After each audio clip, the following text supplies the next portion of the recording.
Hello, everybody. Welcome to Rev Talk. I'm Reverend Beverly, and this is Reverend Kim.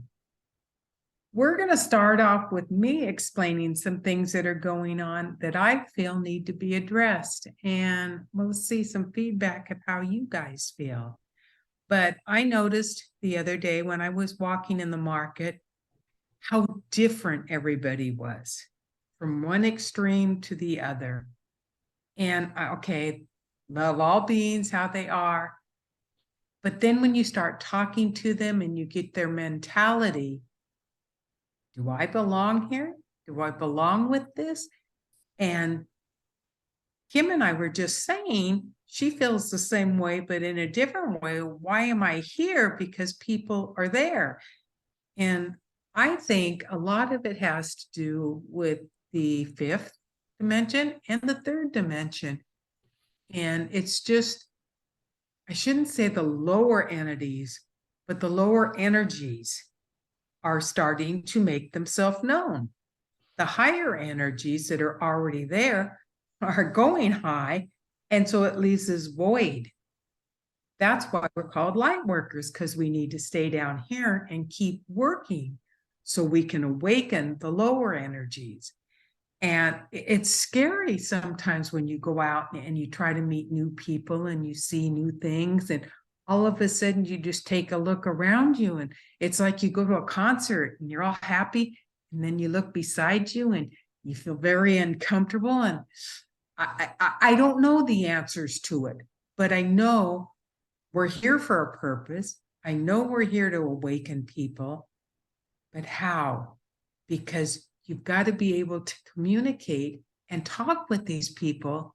And it's almost like they're on a different planet. They don't even, they don't even say, and is, it's even the communication skills of the younger generation particularly have changed. And the older ones just, they're oblivious to it because they're just, la la land.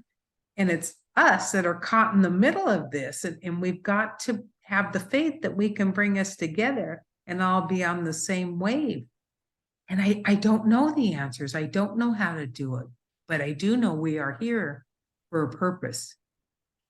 And it's not to be on another plane and meet your lovers. It's because we're here to do something so that we all can join in the end together.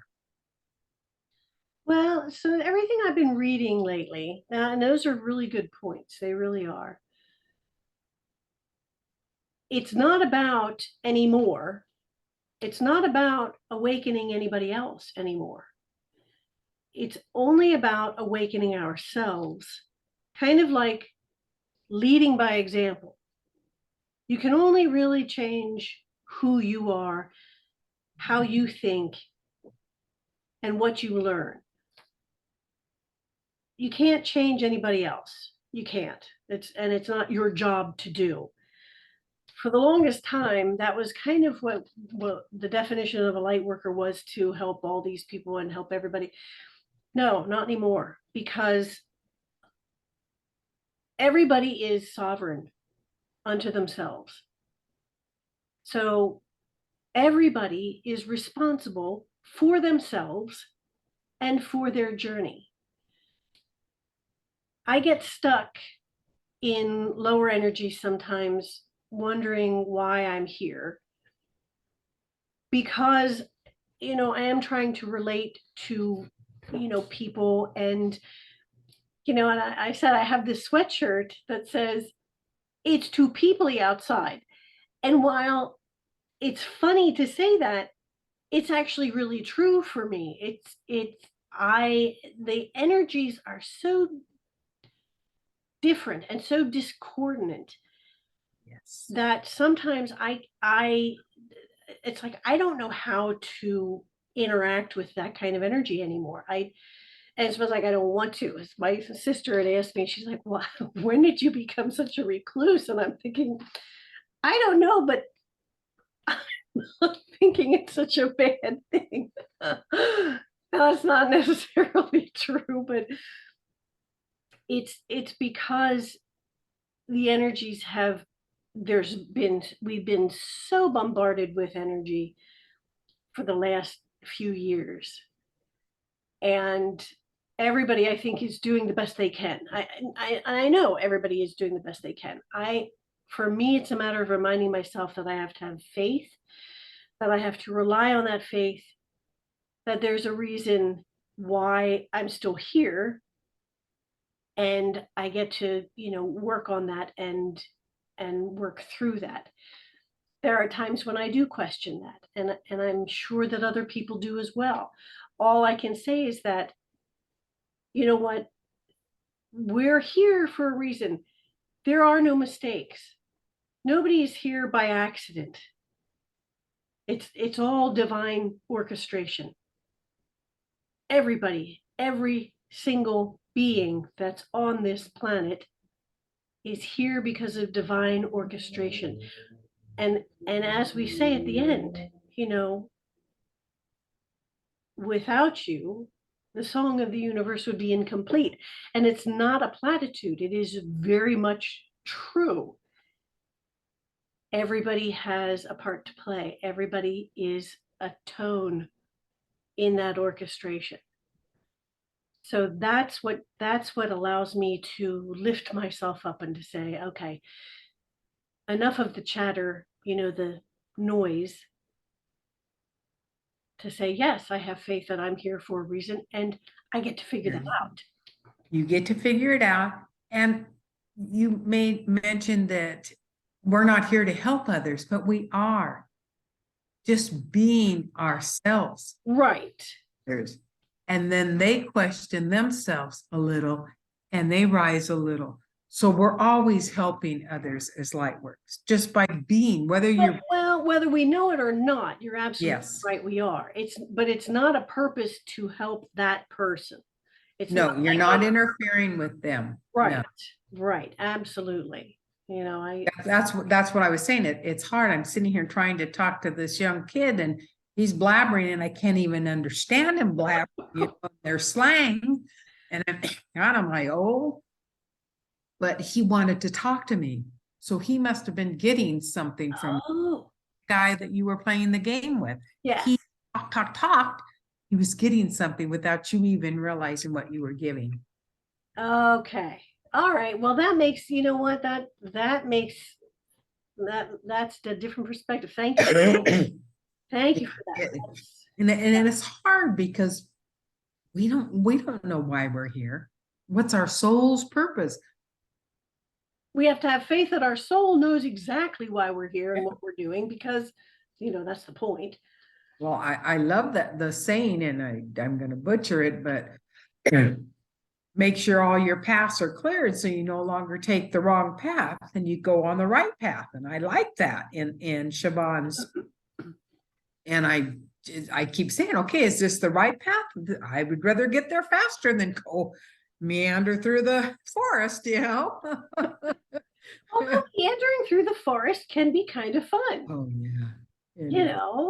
I mean, the path less taken, might be. But those could be the paths you were to take. Right. I don't mind going through the forest, but if it was mountains I was supposed to go through, I'd rather you give me that. I want the short way. I want the shortcuts. I'm ready to get it going now. I love it. I love it. Well, and it's, again, that's the, the energies and what we've been taught is everything needs to be done quickly and in a time frame. And well, that's not how the universe works. And that's not how actual time. I mean, there is no time. It's parallel. We look at it as being linear, and finite, and it is not. And once you embrace the idea that you have all the time you need, it kind of releases some pressure there, and which I gotta that's when you just take a deep breath and have the faith. Right. But that's a big step. Faith is hard. It can be, yes, it can be. It can be as easy as we make it or as difficult. And with a lot of the stuff going on, a lot of the energy, sometimes it feels daunting. And, there's a couple of our tenants that come to mind, but one of them is I trust it's all good. I trust it's all good. And it's not, again, it's not a platitude. It really has to come from deep within that you trust it's all good, and it is. I wanted to ask somebody, I can't remember what the context was, but I haven't, but and the question comes to my mind, what if it all works out? What if it all works That's out? something, that's a really good phrase. I'm going to write that down, because do you know how you could quiet people's mind by, instead of fear and all going what if it works out? What if it all works out? I like that. And I think, yeah, because it will. That's right. That's where your faith comes in. That's where you trust it's all good. That's, Okay, I'm going to throw a crux in it, go ahead. just because Throw away.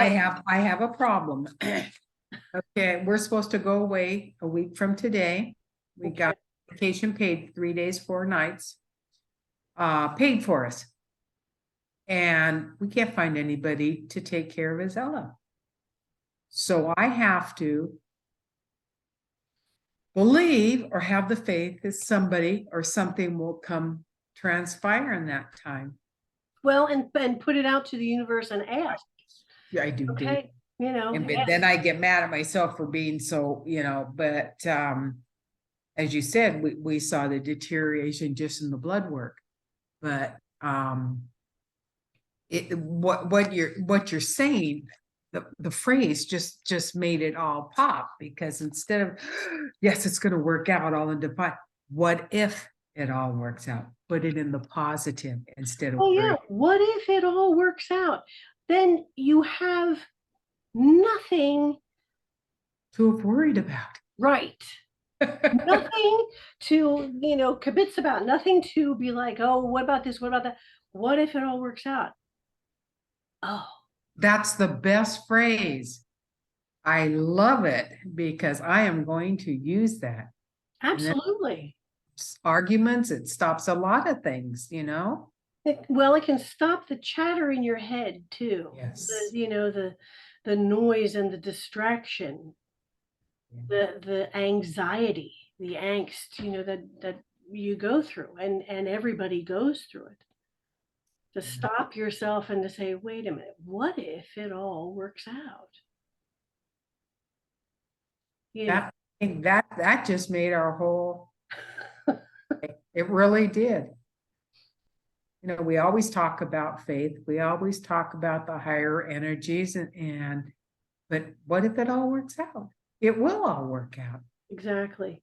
And we're part of that solution. That's exactly right. We're not the question, we are the solution. And so once we take that power, that control, exactly, and there we are.